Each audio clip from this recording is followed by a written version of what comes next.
Pewter is a wonderful metal. It's lovely and soft, and it's so willing to be bent and molded into all sorts of shapes and designs. It's very versatile, so you can take it from a simple craft right through to a beautiful art form. What can we pewter? Sure, many things. Picture frames, large flat beads, the edges of platters, book covers, tin lids. I've got a student who adorned her crutches with pewter and glass paints, and they look absolutely stunning. So your basic rule of thumb, if it stands still long enough, you can pewter it. To learn the art of pewter, you're going to need to master the basic techniques. I'll teach you indented low relief, raised low relief, and high relief. And then, of course, there's the patina and polishing process to antique and blacken the design. This also helps to give it a lot of depth. Practice them and practice them some more. Practice until you're familiar with all your techniques, as these are going to be the gateways to all the designs you want to do. You don't need loads of tools for the craft of pewter, and most of the tools you do need are going to last you a lifetime. Many of the materials are common household products, and they're readily available in your local supermarket.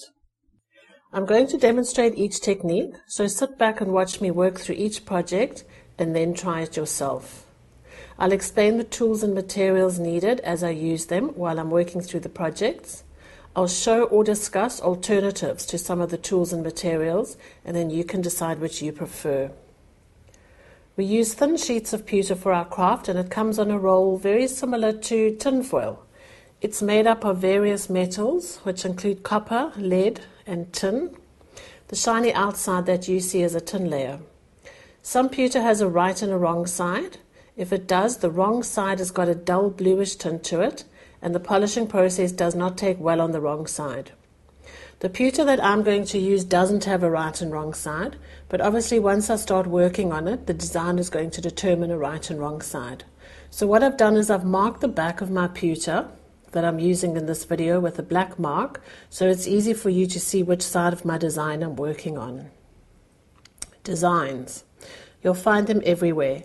There'll be pictures in magazines, look on greeting cards, design books, the internet. These designs can also be resized on a copy machine, and you can fit them to whatever you're wanting to pewter, then trace onto tracing paper with a pencil. Okay, well that's enough talking. Let's go and learn how to pewter.